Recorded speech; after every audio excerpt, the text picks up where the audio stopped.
Hey there, Real Estate Junkies. Before we dive into today's episode, we've got some game-changing resources to help you start buying and selling real estate on terms, the smart, creative way. Want to learn how to invest with little or no money down? Grab your free ebook, The 4 Game Plans, and discover the exact strategies we use every day. Get it now. The link is in the show notes. Looking for a complete step-by-step system to start making 3 paydays per deal? Check out the Quantum Leap System, our home study course packed with everything you need to close your first terms deal. Need a personalized strategy? Book a free one-on-one strategy session with one of our coaches. Just use coupon FREE3 at checkout. Ready to take action? Join the 3 Payday Apprentice Program and start working toward real estate success with direct mentorship. Want hands-on training with us? Spend 3 days at our In the Trenches Bootcamp, where we'll work side by side to lock in deals. And don't miss our biggest event of the year, QOS Live 2025. Connect with top investors, sharpen your skills, and take your business to the next level. Secure your spot today. All links are right below in the show notes. Click now and start building your real estate empire. Now, let's get into today's episode. I'm glad you brought up the 3 and the 7. Now that you have a VA, you can actually do the 3 and then pawn the other 4 or 5 calls off on your VA. Have your VAs do those when they have time. They do initials and then they have time. Because I know there's a cold follow-up where you're calling them.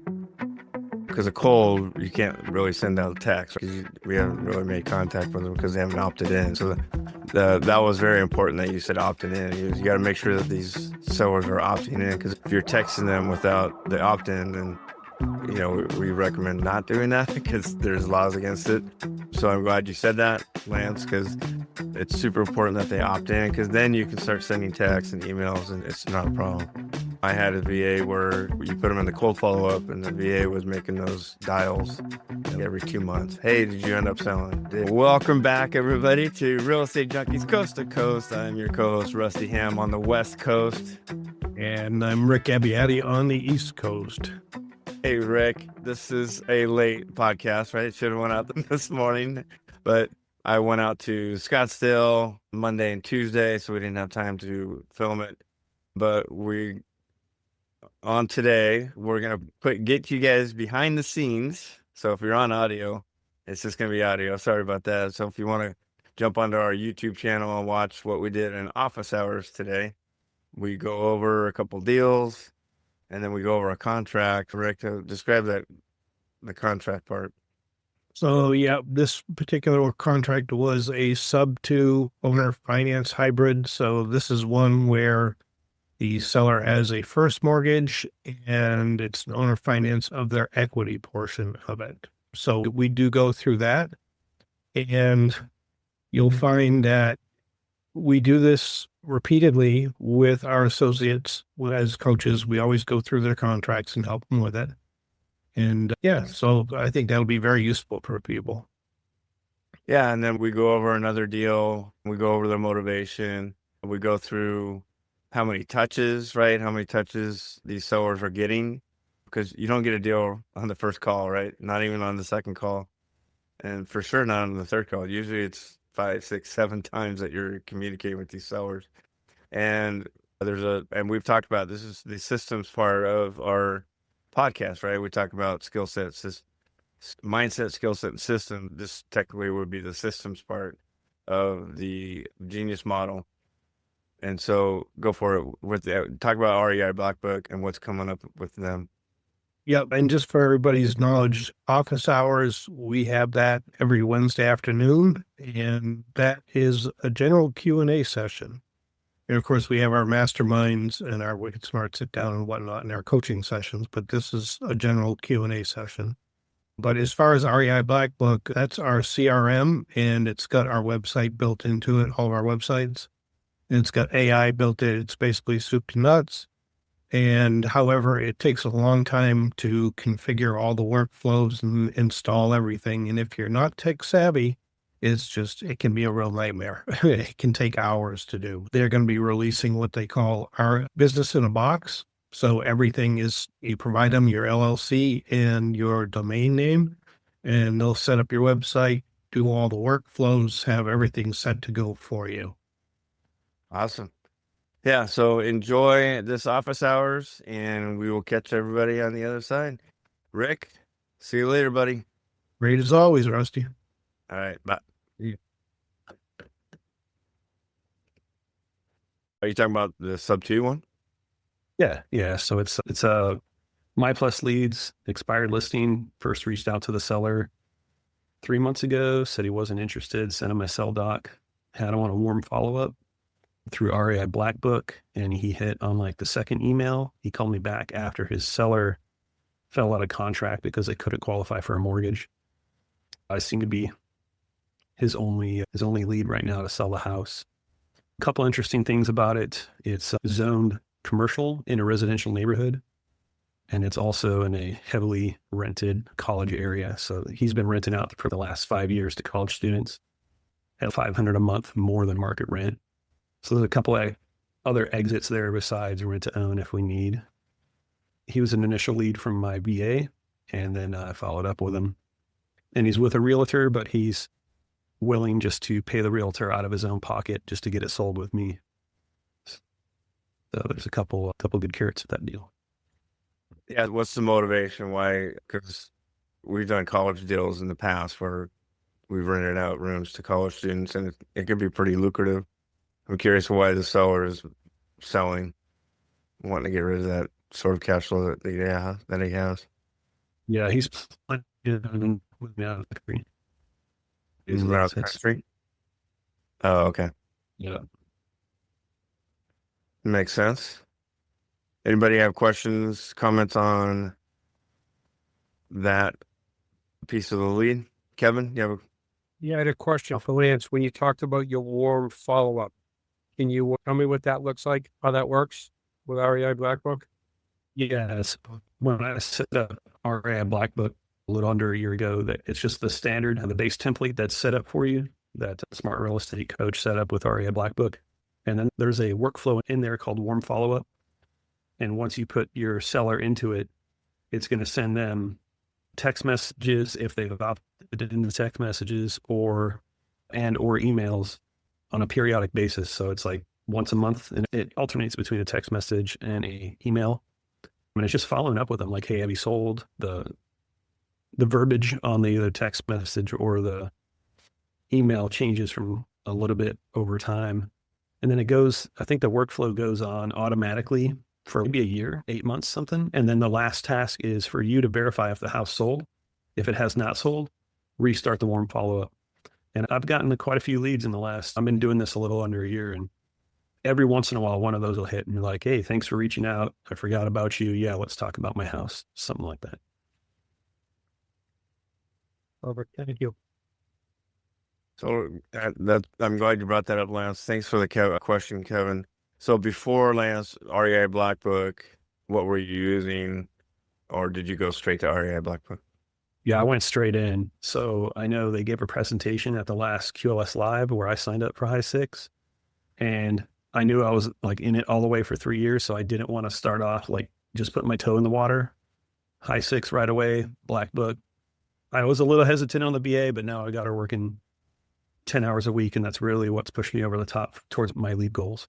Good. And that leads me into time spent on setting up REI Blackbook versus when you first started, right? Because we want you on the phones right away. We've said that multiple times.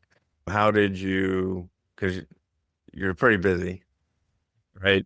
How did you make dials? Did you set time aside for dials and then worked on REI Blackbook? Because again, it's ready in the box, sort of, but you still have to make adjustments to those workflows, right? Yeah, absolutely. I've added some. I've made adjustments to some. I don't do the 7 calls. I do 3. That was a suggestion from when I went to In the Trenches from Chris. It's 2 calls and a letter and then a follow-up. So there's 3 calls for me, and then they're dead. Because the 7 was taking, after 3 weeks of making calls, that's all I was doing was 7, 8 calls. I wasn't making new calls. To answer your question specifically, I just time blocked. I dedicated 80% of my time towards dialing and 20% of my time towards learning the flows, adjusting them and setting up REI Blackbook. And in total, it probably tens of hours, probably 50 hours total to become an expert on my workflows and get it set up how I wanted.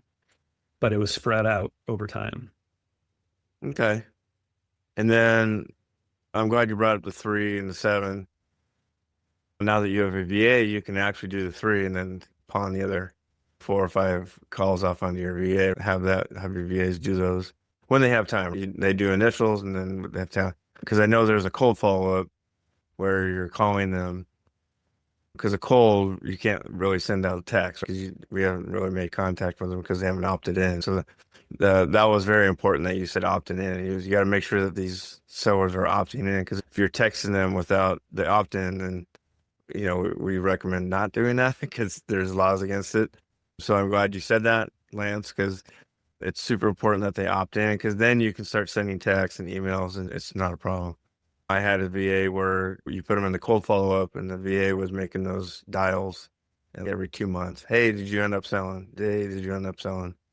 And then after the 8th touch, and then we created a dead trigger where you put the lead into a dead file. But I think thanks for that, Lance. Let's get that thing signed, man. Yeah, just for everybody's heads up, and it's coming up very soon. REI Blackbook is going to be releasing business in a box. So everything is going to be pre-configured, set up, installed, everything for you. It's a one-time cost, and I don't know exactly what that cost is, but if you provide them with your LLC and your domain name, they will completely set up your website for you and tailor everything for you, set up all the workflows for you. So it's basically log in and go. And then there's an AI bot, right? So when you do get a phone call, it's going to AI generate the transcript and basically tell you what you need to do next. I think it's a workflow, right? I saw that podcast today on the REI blog. The Smart Real Estate Coach podcast? Yeah, it was pretty good. Cool. Yep. And they just made a change recently where you can open the lead sheet right from the contact screen on the right-hand panel. Oh, that's huge. Yeah. Because you have to search in there to get that lead sheet. Yeah. And then that lead sheet is catered towards our lead sheet. So that'll be good for people that, because what we do as coaches, if someone wants us to call the lead, we ask for the lead sheet. And we want you to download it in the Slack message. So that'd be cool that they can just be exactly like how we have our lead sheet. And it's just, you just type it in while you're talking to the seller. That's pretty cool. Yep. And I've asked them to make some changes to the lead sheet to make it identical to our lead sheet. So they're working on that. That's awesome. Kevin. Let's pretend that you're not that technically savvy. You're technically challenged like me, and I'm sure a lot of other people. So when we start talking about REI Blackbook and things, is there somewhere that we can go where we could get some type of a tutorial that walks us through and says, okay, you have it. This is where you begin. This is where step 1, step 2, step 3, step 4 versus the videos are the ones that are in ARC on the 7 steps to a taken and the buyer process. However, there's also with that instructions on how to set it up, which is very time consuming. And that's what business in a box is going to do for you. Everything will be pre-set up for you and you just go. Right. So there's videos though that are in ARC.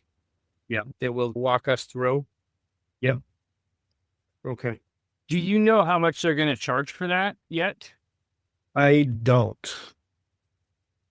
Damon Remy is going to be on, I think it's either the Mastermind or Wicked Smart Sit Down. I believe it's the 22nd. Okay. It's coming up. Yeah, I think it's 27th. Because I just paid MJ to set mine up. It was super cheap. Oh, yeah. Yeah. If you have a VA that's REI Blackbook savvy, then that's huge. I did the same thing. I hired MJ and she just dove right in. She fixed a couple things for me, and it's been awesome. Kevin, there is an REI Blackbook Slack channel. I'm not sure if you're part of it or if you're on it. I don't know if maybe you should check Slack to see. And if you go to the very beginning, I think it's December of 23, maybe, if I'm not mistaken, December 20th, 23. Rick created a video on how to set up the workflows and all that. But like you said, it's going to be done for you, so you don't have to do it. So we could either A, go business in a box, or B, maybe we could get an intro to MJ for some. Yeah, so there's gonna be if you do the business in the box, there's gonna be it's gonna be higher than we don't know. It's gonna, but it'll be higher than what it is now. So it's what you want to spend to get that business in a box. But if you want to just get the bare minimum and then have a VA set it up for you, you can do that as well. And the business in a box sets up your website and everything too. Yeah, I was going to say MJ didn't set up all my website and stuff. She used to all the lead the flows and all the flows, which was awesome. But I still had to go in and do stuff. So that would be a difference. Yeah, very cool. Richard.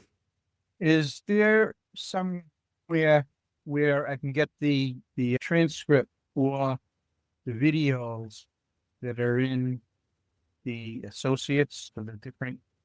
Yeah, that we don't have. There's a third-party company. There's third-party companies that you can upload those videos and it'll transcribe it for you, like Temu. I think it's TEMU. Has a nominal cost for that. It's pretty cheap. Am I able to get to that though? Because it's not in Apprentice. It's only in Profit and Associate. Correct. Correct. Well, how do I get a hold of the transcript? There is also an app, which is what I used. An app for the videos?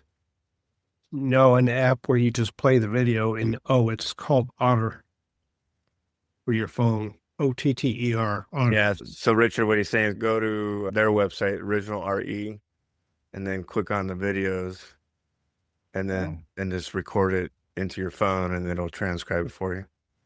Thank you. Yep. Yep. Yeah. Good questions. Yeah, it's huge. You want to do it yourself, right? The animated videos are great, but you want your face plastered all over your websites. I got my ugly mug on there, so you guys can do it too. Yeah. It usually only takes like 50 takes to record it. 50? Double that. Yeah. Yeah. And you could tell, because I did these, I don't know, 3 years ago probably, and you can see I'm like totally reading.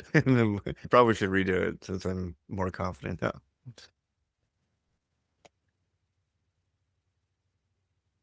Now that we have a podcast. Rick, we got some good things on. David, talk about your AO that you're doing. What's the story with your AO? I've been talking to her since October of last year when it expired the first time. She's a ex-realtor broker in town here. She was wanting to move to California, back home to California, but she decided she was going to try and sell it herself. So at the end of last year, she tried to sell it. And then we talked again like January, February, and she had no luck. And then the reason we went with the AO at that time was in February, she wanted to sell it for $695 or something, which I knew was way over price. You know what I'm saying? Yeah.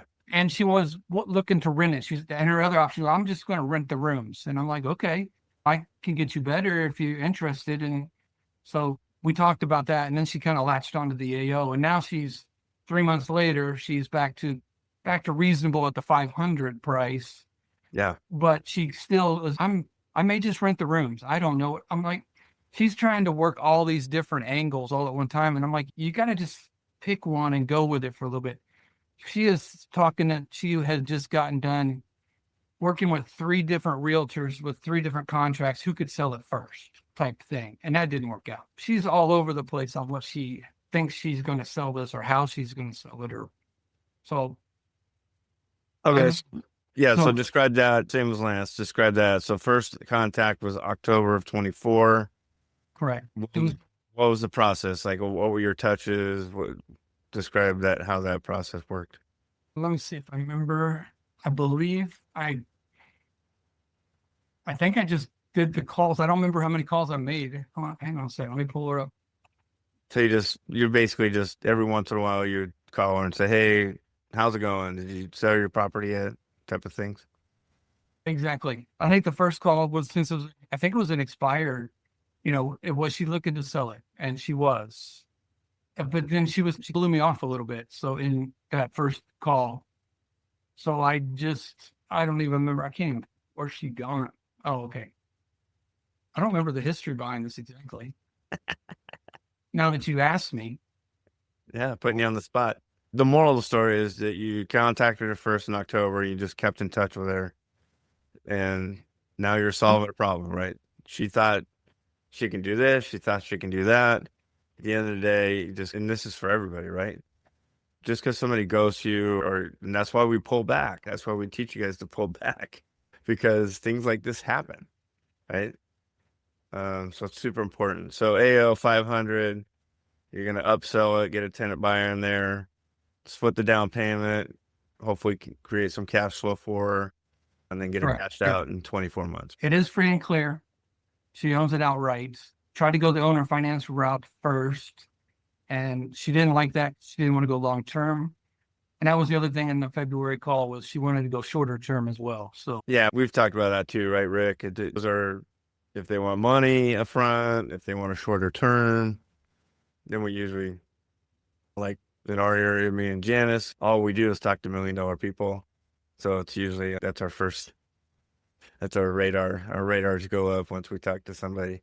That's all we talk to, is people that are in the $1 million range. Really expensive homes, high mortgage payments, shorter terms, want money up front. That's when we typically pivot to the lease purchase, executive lease purchase. And then we call it an executive lease purchase for a reason. They would typically gain those 3 paydays. We have a 3 payday system. So they get the down payment, they get the cash flow, they get the markup, plus so they get everything that we get.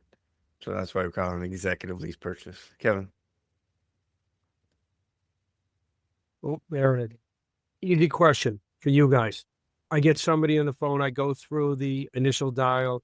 I get to the point. Are you still curious if you're still interested in selling? No. Click.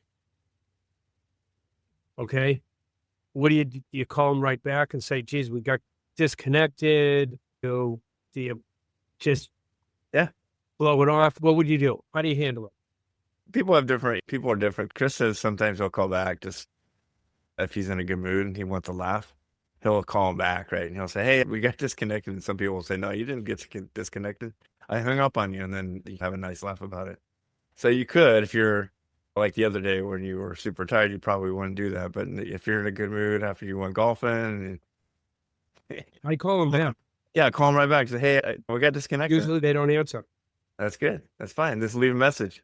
Hey, we got disconnected. I was just curious if you're still looking to sell. Call me back. I like that. That was a good question. Huh? Yeah. Thank you. Janice. I just wanted to shift my mind or discuss how I should have shifted my mind quickly when I was talking to the seller with a negative 500 cash flow. My mind immediately went to AO when I heard that it was that much of a difference. But he was going to lose money if he did sell through a realtor. So I should have gotten that fact first so that I could not have him hang on to the AO. But I should have put subject 2 on the table earlier. Is that just the sequence of questions? Yeah, -5. Yeah, and Rick, maybe you can chime in here, but -5 is, you don't want to take that on, right? What you could have done, what was the price of the home? So there's a guy that you left a message for. I don't think he called you back, Chantry. Right. So 675 he's asking with the realtor. But he already said, if you're buying direct, I'd be willing to drop. So that, because I know I'm saving. So I was thinking maybe I should have immediately gone to 650 in my head and then use that 500 times 24 to make up for that equity that I got from him if it was subject to. Yeah, and that's what I was getting to is that you take the payday one Yeah. and you compensate. You use that as to make up for the 500. You can do that. We don't recommend it, but you do that. Or you say, or here's what we're going to do, Mr. Seller. Instead of coming out of pocket with a realtor, how about you just $500 a month you're coming out of for 2 years, which is going to turn out to be X amount. You can use the down payment from the tenant buyer to pay that. And then now you get cashed out and you don't lose all that money with realtor fees and commissions and all that. Yeah. So in this case, subject to and AO both work. Yeah, again, we don't recommend you using your payday one to compensate for the negative cash flow because that needs to be sitting there in case something else happens. Rather, if a tenant buyer decides not to pay, then you need to actually pay the mortgage rather than the $500 a month. Okay. So that's good though. These are good things, right? Because now going to the next one, if there is some negative cash flow, you can say, "Hey, Mr. Seller, we can do this. You know, you can take portion of your down payment and put it towards the mortgage." Yeah. And then later on, when we're further along with more deals, then we can take on the negative 500 mark. Correct. Yeah. Okay. Got it. I'll keep calling him. Because that's steep. -5 is steep. Yeah. Yep. Yeah. Okay. Thank you. Lance, let's go over your deal real quick. Yep, sounds good. So, Rick, I'm glad you're on because you can help with this. So you're giving 10 grand up, right? Yeah. So the deposit is going to be $100. Okay. Additional deposit. Is that where he puts the 10 grand, right? Yep. Okay, so you're going to take out this part right here Okay. and then put 10 grand here. Under additional deposit. Yep. Okay. And then you're going to do 415, right? Minus 100, minus 10 here. Okay. Got it. Total minus those two deposits. Yeah. Yep. And mortgagee is the person that's on the loan. Got it. Okay.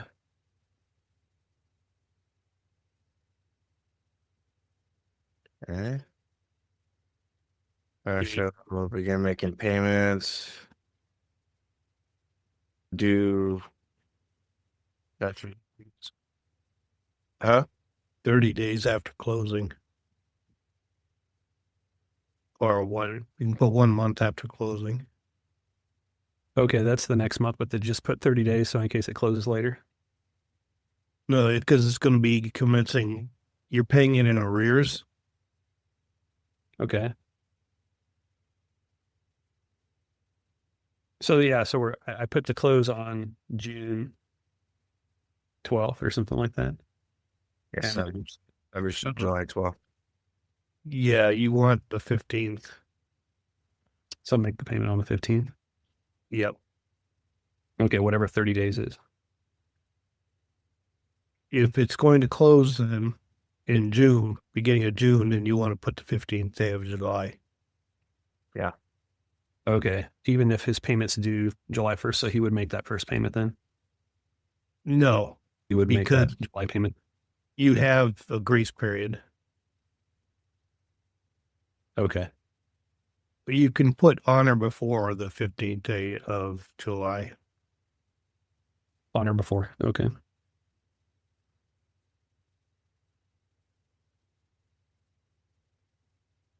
Take out all this stuff Okay. in the lines and the X. Just put secured by a valid purchase money. Mortgage. This would be a second mortgage, right? Mortgage, yeah. Okay. Not a first mortgage, right? Yes. Second mortgage. Yep. So take all the lines out, take first and third out. Okay. Just leave second. And you want to take out anything referring to interest. So just don't even put zero. Just don't even put it in there. Okay. because that's going to say, geez, I should charge interest on this. Okay. So just completely get rid of it. Okay. Yep. And then you're going to, So after property period and just take all that out. yep. Okay. And then that next paragraph, get rid of that This? because it's got if financing includes interest, you want that out of there. Okay. Yeah. Don't bring it into his mind. Take that out. $300. Is that in addition to the PITI?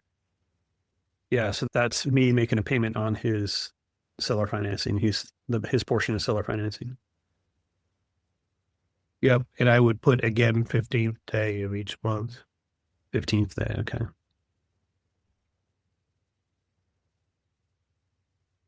And then delete the next paragraph. This one or this? Yeah.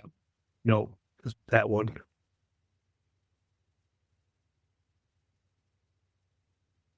This one.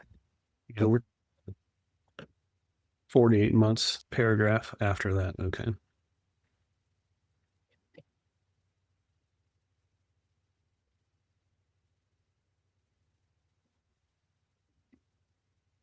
And you can just put 48 months on that one. Take Honor. out. Yeah, put on or before. Okay. Get rid of the date on that. Okay. Yep. And then it's on or before. Under before 48 months. Yep. Excuse me, are these forms editable or? Yes. Okay, so I don't need to buy any software to. No. That's a Word document that I got from Sue that I think will be being uploaded into ARC. Thank you. And then the paragraph, the last one there, shall be due on sale of the property. Okay, so just get rid of that X. And Yeah. get, Yeah. Take that out. And that's all good. We don't need a default clause unless the seller asks for it. Okay. But the default clause would. What's that?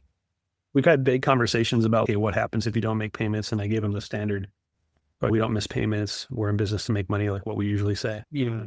When He hasn't asked for a default clause or anything.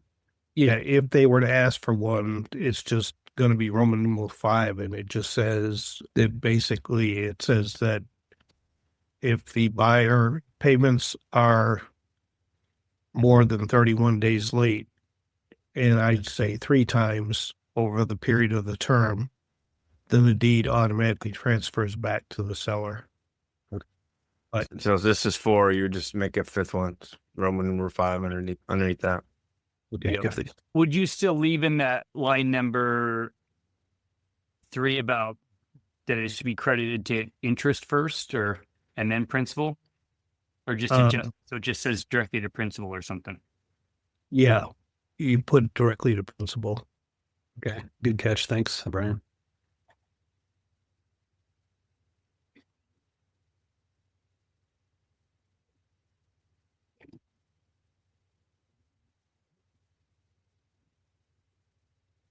Yep. So just remove interest from that. So when you figured out, let's see, the closing date, you have a buyer contingency in there? I don't. So the property I'm taking over their tenants is leased out to 3 college boys Okay. All for right. a year starting on May 25th. Okay. I figure that'd be good. It gives me time to that year to market it to a rent-owned buyer or keep going with college rentals. So it is a lease purchase. This is subject to owner finance. Oh, okay.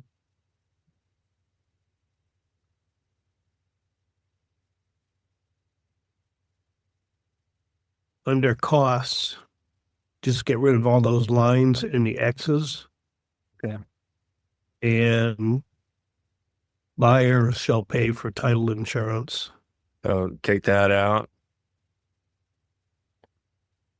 So just delete that hurts the first one entirely.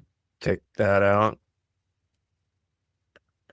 You're deleting the and/or if checked seller. Okay, just say If it's the buyer one. Okay, got it. And then conversely, you're going to take out the buyer one if it's the seller being checked. Okay, And then this one, you're gonna take this out, check this, and put seller shall pay for standard closing costs. okay, Yeah, standard seller closing costs. You'll put that right there. Take that line out and just make it cleaner. okay. Yeah. And on number 2, where it says shall pay for title search and standard buyer closing fees. Okay. Do you guys have them us pay for the title search and the title insurance? Yeah. In our state, it's standard for the sellers to do that. So that's what I put in my contracts. Oh, yeah, you can do that if that's what the state says. Anyone can. It's just standard that sellers pay to make sure they have legal rights to sell it. Okay. I'll look into that. I'll ask a realtor friend and make it whatever the Georgia standard is. Yep. As this is too late, so make this by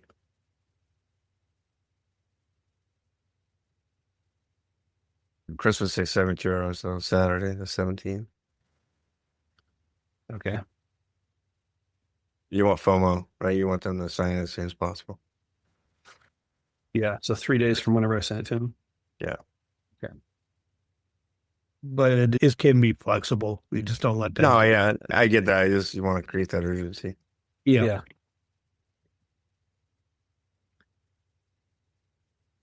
And then remove that buyer contingency paragraph under resell. Okay. So keep the rest of resell, but just that bolded part, get rid of it. Yep. Okay. This should be warranty deed, right? Yep. Sufficient. Is that what it is in your state, Liz? I don't know. I'll have to check my first one. Right. Between sufficient and deed needs to be warranty. Warranty deed on 13. Okay. Yeah. You want to check the state, though, because Right. Massachusetts has quitclaim deed. Okay.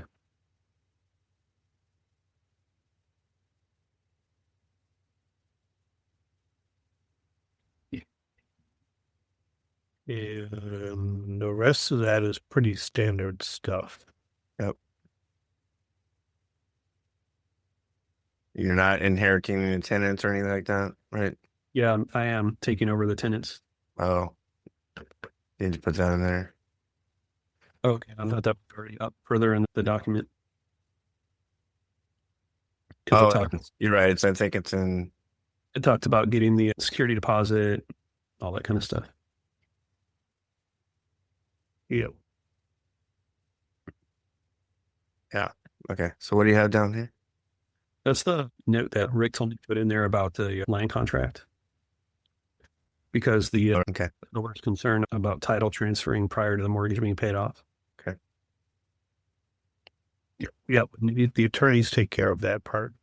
Okay. And then I'll take this and take it to a national title. And then I think they coordinate with the Georgia attorney. Cool. Yeah, just make those changes, put it back in there. We'll do another once over and You want me to send it to you again after the changes or good to go? yep. Okay. Cool. Awesome. Comments, questions, ahas on filling out a subject to. That was a hybrid subject to. There was an owner financing component to it. So we call it a subject to owner financing hybrid.